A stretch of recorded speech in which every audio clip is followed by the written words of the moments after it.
And now we're going to disassemble the 3/4 synchronizer assembly. Before we do, I want to take a look at a couple little engineering details. Sometimes it's interesting to see some of the stuff the engineers do.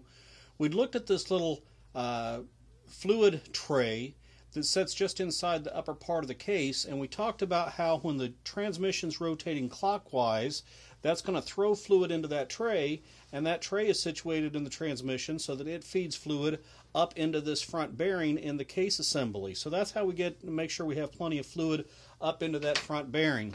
Take that bearing race off. The input shaft has these two little scoops on the front of it. So again, as the transmission is rotating clockwise, fluid that was pushed up from that tray is going to be grabbed by those scoops and fed right into the center of the input shaft and right into what we call the pocket bearing. So this pocket bearing sits between the output shaft and the input shaft, typical to most rear-wheel drive transmission assemblies, but interesting how the engineers chose to get lube up into that bearing for us.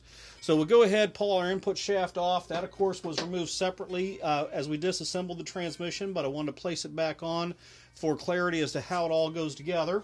We'll put our pocket bearing back in here. Besides the needle pocket bearing, we also have a Torrington style bearing. That's there to control any thrust loads. That Torrington bearing has a D shaped on it, and I found it interesting as I disassembled it that D shape lines up with a D shape in the spacer to make sure that the bearing cannot turn on the output shaft and all of the movement is isolated between the bearing and the input shaft. Little details the engineers think about as they're putting these things together. I've got a snap ring I've got to pull off.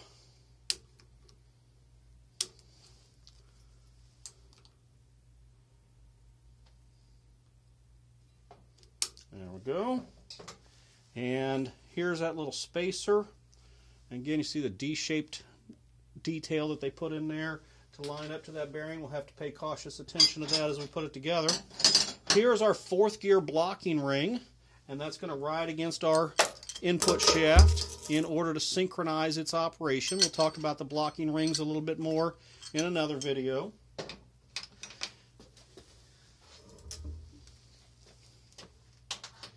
And now I've got to remove this 3rd speed gear. Now the shop manual just says grab a hold of it and pull it off. I tried to get it off earlier. It was a little bit stiff. So with a couple of pry bars here, I think we'll be able to get it worked up. There we go.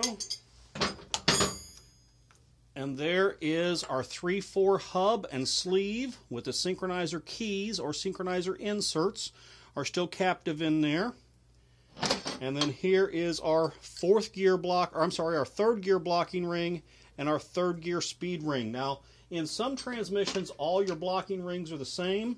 In this transmission, they are not. You can see that in this 4th gear blocking ring, it's all brass. And in the 3rd gear blocking ring, it has a friction material insert into it. And so there are going to be some key detail differences that we'll have to pay attention to in reassembly to get all those blocking rings back where they belong. And then we've got a cage needle bearing. That's what that speed gear rode on. So we've talked several times how the speed gears are not splined to the output shaft. They're setting on a needle bearing so that they can turn freely. It is actually the synchronizer's hub. The hub portion is what is splined to that output shaft. Got that stuck. There we go. So there is a look at our 3/4 assembly. In order to take the 1/2 assembly off, we're going to have to take this out, turn it over, and the shop manual refers to a press. I don't have a press in my home shop.